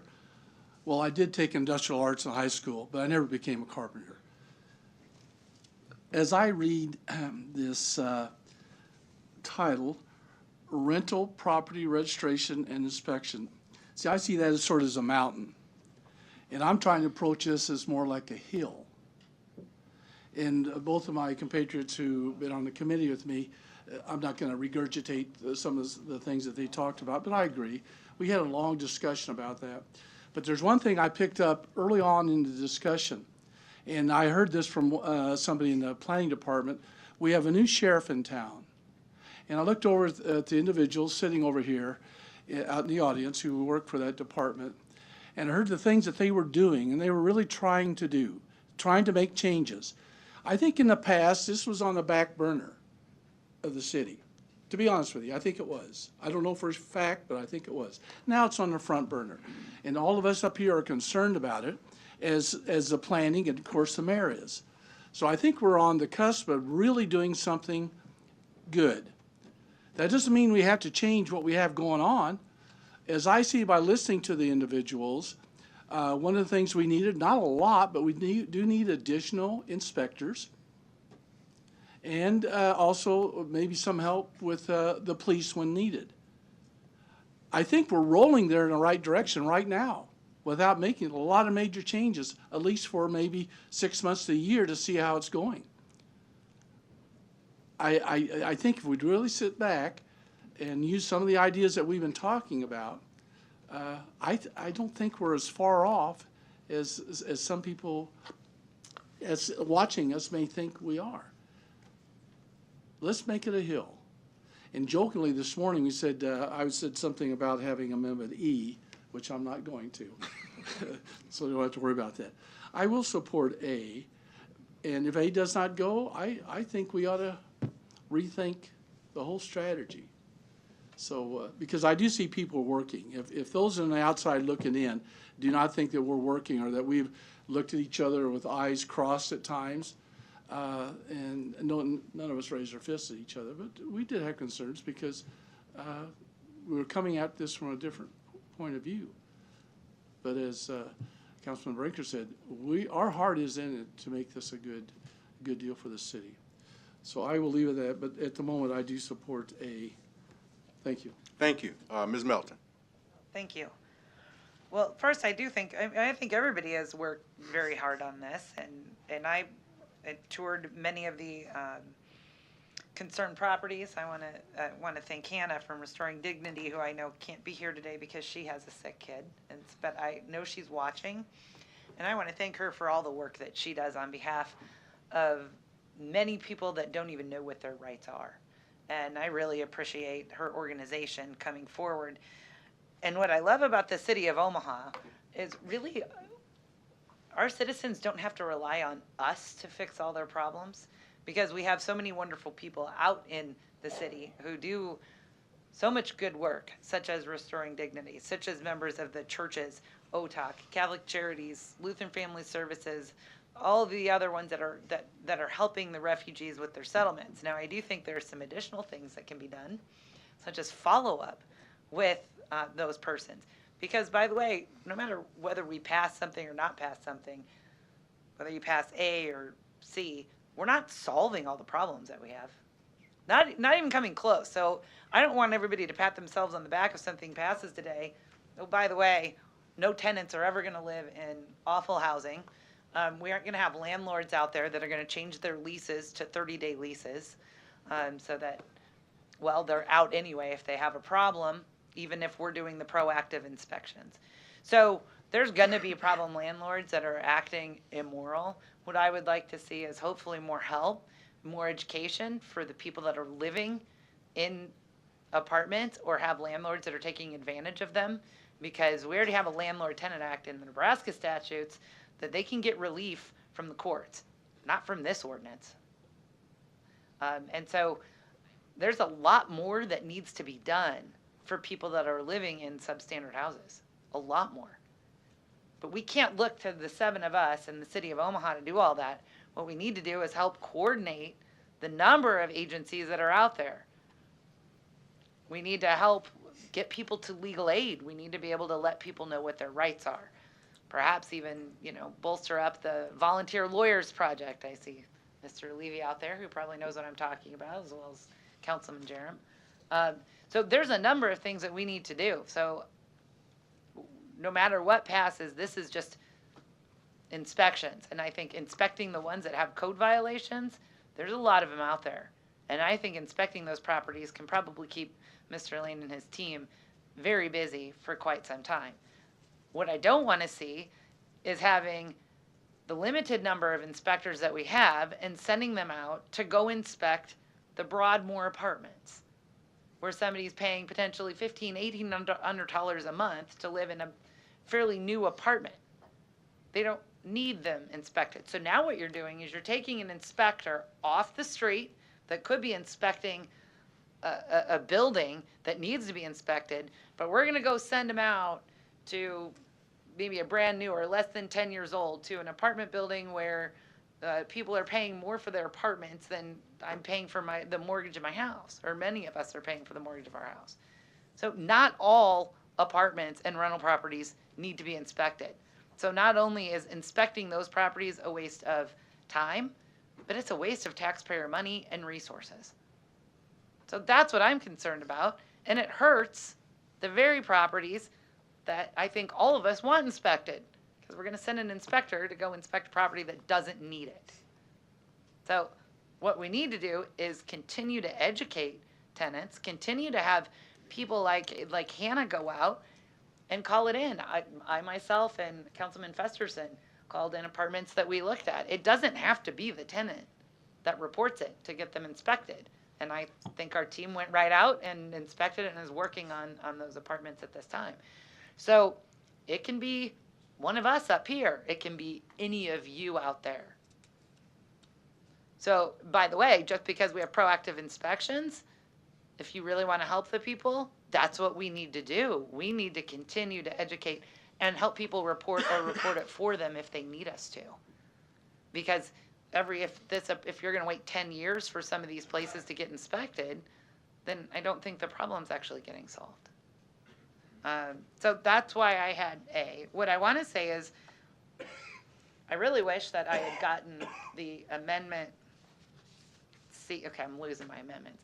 But amendment C, because I actually like what the 3 of you have come up with for the $500, eliminating the $500 fine, making it a one-time inspection for $125. I think that probably fits even better than some recommendations I received this week. I think that's a better fit.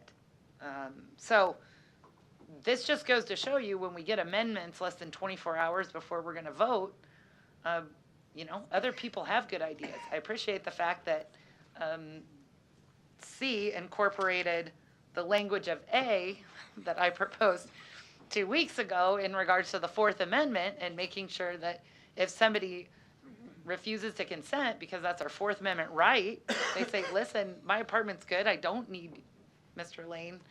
Thank you very much, we like you, but you don't need to come into my apartment, it's good. People should have that right. They should have that Fourth Amendment right to do so.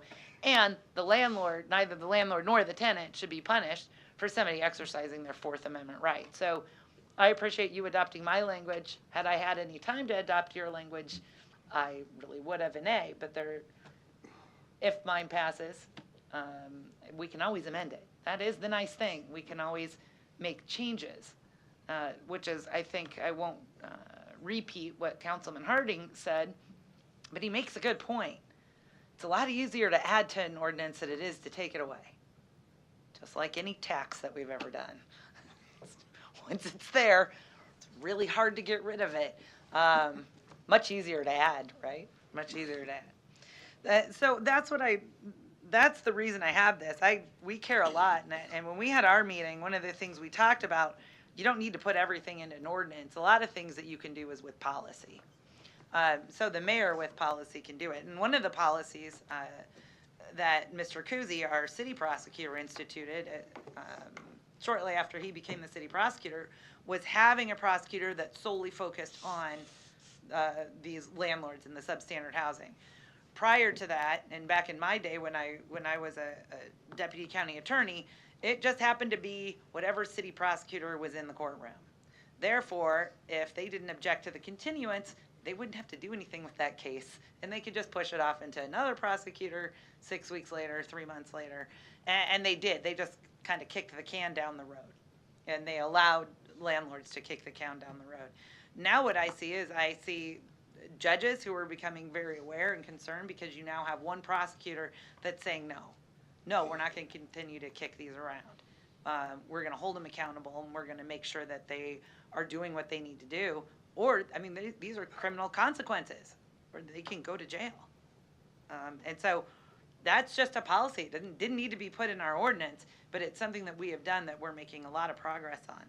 The other thing is, regardless, I think the mayor has a prerogative, which she talked about, of doing a part-time OPD officer to help issue citations. So I think that's something that can be worked out with Chief Schmatter, and certainly I think the mayor supports it. As we discussed, it was something she was just going to make a policy.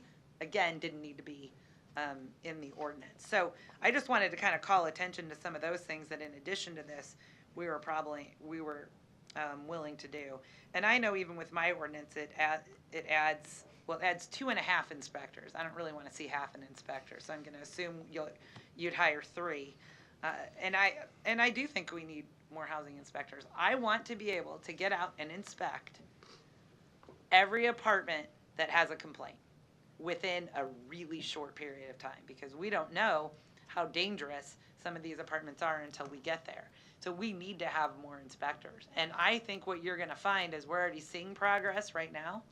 I think you're going to see a lot of progress whether we pass anything or not, based on the work that I have seen planning do with the complaints that are coming in. So I want to say thank you. I wish I had the opportunity to adopt your language, but thank you for adopting some of mine. I would hate to see any ordinance that we pass. I would hate to see our legal department have to go through the work of defending it in federal court and losing. So let's just make it. I wish we could have just made it right from the start. I like Councilman Paul's, measure it 2 times, 3 times, maybe 10 times here, because we've gotten a lot of input from a lot of different organizations just in the last 2 weeks. So I really wish we hadn't have felt the pressure to get this done today, maybe taken another couple weeks, because the apartments that have problems are still getting inspected, the complaints are coming in, and they're doing it. It's not like we're holding off or people are waiting until we pass something. That's just my 2 cents. Sick again. I'd rather your health not go into jeopardy, Breaker. No. Mr. Palermo. Thank you. Thank you, Ms. Melton. Mr. President, and I will have to say that I agree with just about everything I've heard here from my colleagues today. But let me tell you what's going on as we sit here right now out there in the real world, because I've seen it. You have 2 different things going on. You have good tenants, and when I talk about good tenants, I'm talking them tenants that take care of their place like it's their own. There's no problems. They do what they're supposed to do. We're never going to see them here for any kind of violations. And then you have good landlords. And those are the landlords that obviously we all want to see and that we hope to stay away from on this, but it's just not going to be possible, because there's another part too. And so that's, you know, you have the good tenants, you have the good landlords, but you also have bad tenants. And I've seen this time and time again too, where a landlord has put their heart and soul and maybe their life savings into something, and you go there 1 month and it's getting fixed, the next month it's moved into, and the next month maybe it's just destroyed. So you have that part. And then you have bad landlords to maybe where the tenant moved in, it was bad from the get-go. So I think what I'm trying to say here is we have to be proactive on this regardless of how it works, whether there's a good side or a bad side. We can't let anybody slip through the cracks, because at the end of the day, it's really not about the tenants or the landlords. It's about those who are most vulnerable, and that's the kids, and that's maybe the elderly. And you might say, well, this isn't going to work for one and this isn't going to work for the other, but it really is. I mean, I applaud the mayor for bringing this ordinance forward. We do need a rental registry. This is a first step. It doesn't mean it's set in stone. It doesn't mean we can't make changes as we go.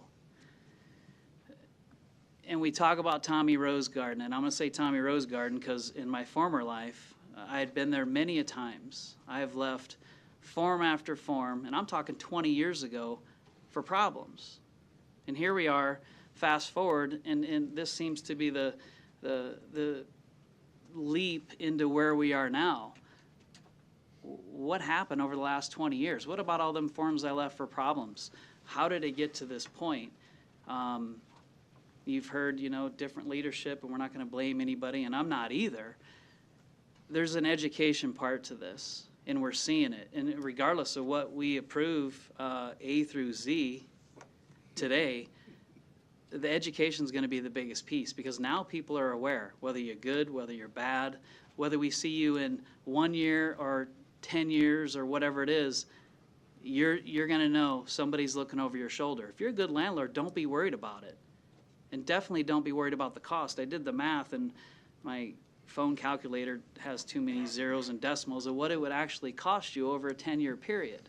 So I don't want to hear that excuse, because if you're going to put a dollar amount on that one person you could save, that one kid who maybe you wouldn't know about without being proactive on this, well, then that's just too bad. Because at the end of the day, that's what it's about. And we hear city responsibility, city responsibility. I worked for MUD.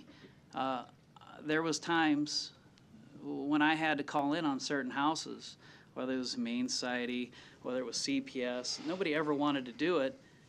But when you go to a house unannounced, I promise, even clean people like myself, you're going to have things out of place. That's just the way it is.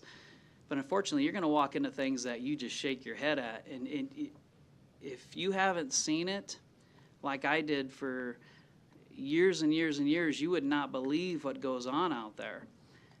And I at the end of the day, when I seen adults that live certain ways, sometimes you just can't do anything about that. You have all the resources there is, and I never really lost any sleep, but when you see kids who are in that position, you do lose sleep over that. And if you don't, then shame on you. But it's not just MUD or OPBD or the fire department or the police department or people who get called from a service or any kind of social worker that goes to these houses. This is your job to step up and do this, not just the cities. And everybody's pointing the finger at, hey, the city, you guys should do something, you should do something. No, it's not just our job. This is a community problem. And if you want to make a difference in the community, then now's your time. We're going to give you a chance to do that. So I know we have to be proactive on this, regardless of which way we go. And I could go on and on about stories and pictures, and no offense to anybody in the crowd, but I've been in more rental properties than maybe everyone here combined. And I've seen things that you don't want to see. And we need to do something. We're not going to solve this overnight, regardless of what we approve or don't approve today. It's not gonna snap a finger, it's fixed. It's gonna take a lot of work, and it's gonna take a lot of work from everybody to make a difference. Thank you. Thank you. Mr. Jerem. Yes, I'm not going to repeat a lot of what's been said because, like the others, I agree with much of what's been said.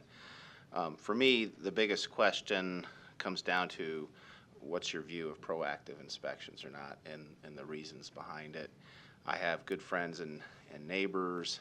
I have acquaintances, people I know professionally, socially, that have said, well, why do you want to do this?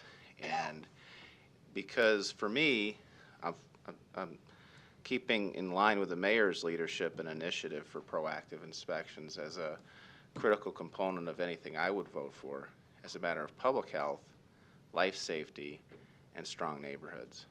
I've seen what the department classifies or would classify as a non-problem property or a good property that has been illegally converted from a single-family residential house into nothing more than bunkhouses for 6, 8, 10 people living in places oftentimes in basements without ingress windows, without any kind of heat or hardly any light.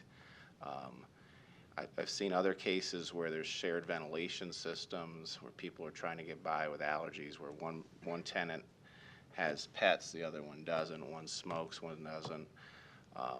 People are sick, they're sharing the same air from the same systems, and those would never be inspected under a ordinance that passes without proactive inspections. Those properties, even though they're wreaking zoning issue havoc, traffic havoc upon neighborhoods, cars parking everywhere, all over the lawns, people coming and going. The planning department doesn't do anything unless you have like video evidence, and even in those cases I've had them tell me, well, how do you know they're not just guests? Even though every neighbor in the block is saying this is a problem house, there's too many people living in this unit. And we've had cases where homes, sadly, have resulted in fires and death. And that started the boarding house ordinance.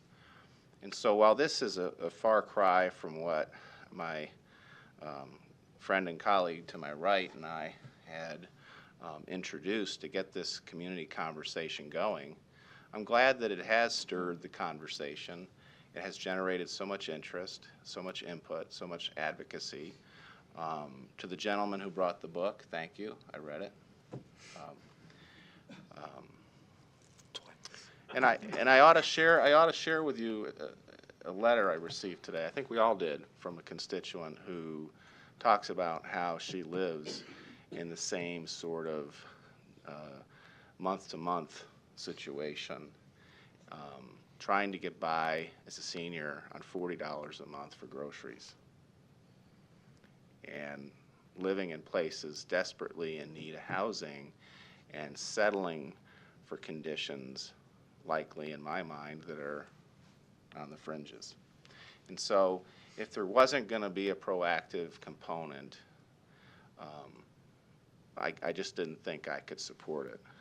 Now, to those who say, well, if you're inspected, I've never seen an inspection that hasn't cost me money.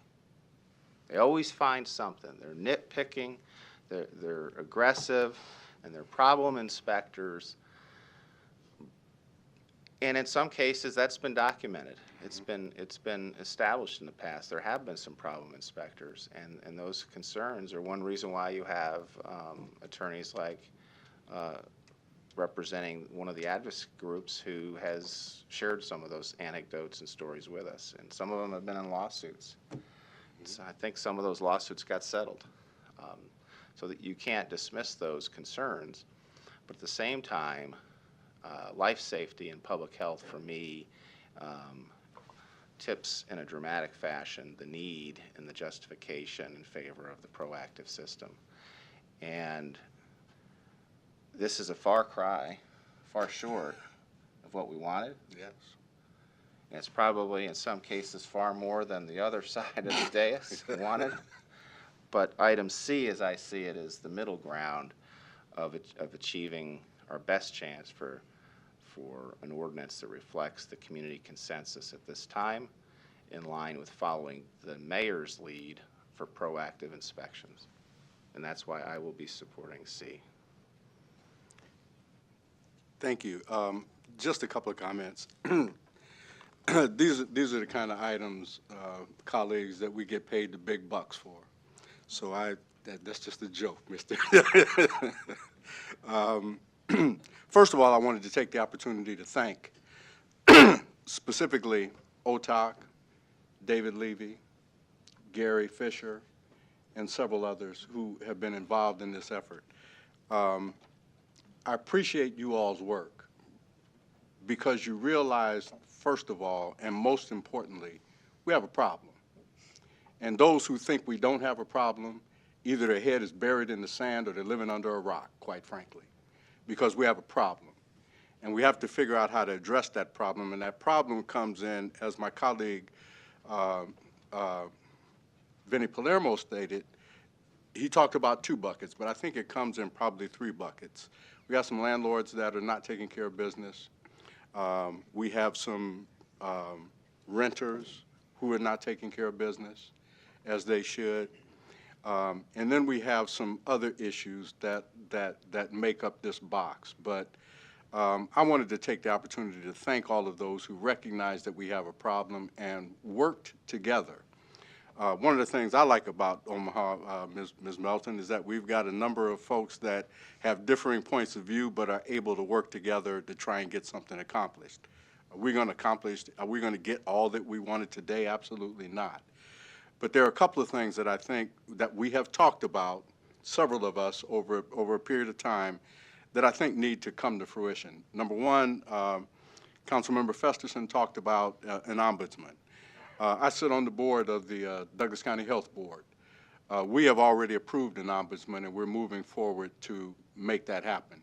And that individual is going to be probably housed in the Douglas County Health Department, so that we're not getting dollars from the city or the county. That this person can be an individual that can look at a case objectively and make some objective determinations, and hopefully we can get some of our problems solved before they get to a real serious stage. The other suggestion that was made that I think has some merit is an advisory council to continue to look at this over and over again, because again, and I'm not sure what's the best answer to this. I'm not sure if the best answer is to start with something on the level that you talked about, Mr. Harding, and move forward, or to do what we're doing and maybe have to make some tweaks to it. I just think that we all have worked together in an effort to try and get something accomplished because we realize that we have a significant problem that needs to be addressed. The other problem that we need to address in a much more significant way is the fact that we don't have nearly enough affordable housing in this city. We've got to address that at some point, and if we don't do that, then a lot of what we're doing today is just going to be smoke if we don't start doing something to address the issue of affordable housing. So I know those are things that we need to get accomplished. I'm going to be supporting C because I do agree that we need to have proactive inspections. My assumption is going to be that over the 10-year period that there's going to be a little common sense, I hope, that takes place, and that we're going to start with the problem properties first and move to other properties a little bit later on. So I'm hoping that I'm thankful that we had a group of citizens who have different opinions on how we address this, but coming together and trying to do something that's going to make a difference for the most vulnerable in our community. We have increased respiratory issues with young people in some of the problem properties that we have. We have increased asthma issues with some of the properties that we know exist that are in bad shape, have bad air quality, and other things. These things will cost taxpayers more in the long run than what we're trying to do today. So for me, again, I'm going to support C, but I appreciate all of the efforts of everyone that worked hard, that recognized that we have a problem. I'm thankful to all of my colleagues on the council because we did work like crazy to try and figure something out. And we're at a point now where we got to put something together, I think. But it's a tool that we continue to monitor and we continue to work on. So with that, my thanks to everybody that was involved. My thanks to those who recognize the problem and want to do something about it. And this is not going to be the end, ladies and gentlemen, but hopefully it's going to be the beginning of addressing problem properties and affordable housing. With that, there's a motion and a second for Amendment A. There are no further lights. Roll call. Pauls. Yes. Palermo. No. Festerson. No. Harding. Yes. Jerem. No. Melton. Yes. Mr. President. No. Motion failed 3-4. Motion to move 45C. Second. Roll call. Pauls. No. Palermo. Yes. Festerson. Yes. Harding. No. Jerem. Yes. Melton. No. Mr. President. Yes. Motion passed 4-3. Motion to place items 46 and 7 on file. Second. Roll call. Pauls. Yes. Palermo. Yes. Festerson. Yes. Harding. Yes. Jerem. Yes. Melton. Yes. Mr. President. Yes. Motion passed 7-0. Item 48, an ordinance to approve the bid of RTG Building Services, Inc., doing business as LP Building Service Group, in a total contract amount of $26,330 for window washing services for the 10 Omaha Public Libraries. Public hearing, agenda item number 48 is today. Proponents, please. Seeing none, are there any opponents? Seeing none, public hearing is closed. Next item. Item 49, an ordinance to approve the acceptance of the fiscal year 2018 lead-based paint hazard reduction grant award in a total program amount of $3,656,271 from April 1st, 2019 to September 30th, 2022 to provide funding for lead hazard control services for up to 150 housing units. Public hearing, agenda item number 49 is today. Proponents, please. Seeing none, are there any opponents? Seeing none, public hearing is closed. Next item. Non-action items, items 50 through 61, do not require public hearing or city council consideration at this meeting, but will be placed on a future agenda for public hearing and/or vote. The reason for non-action is noted after the item on the agenda, as well as the date the item is expected to appear on the agenda for consideration. Motion to adjourn. Second. Roll call. Pauls. Palermo. Festerson. Harding. Jerem. Yes. Melton. Mr. President. Yes. Motion passed 7-0. Meeting is adjourned at 3:56.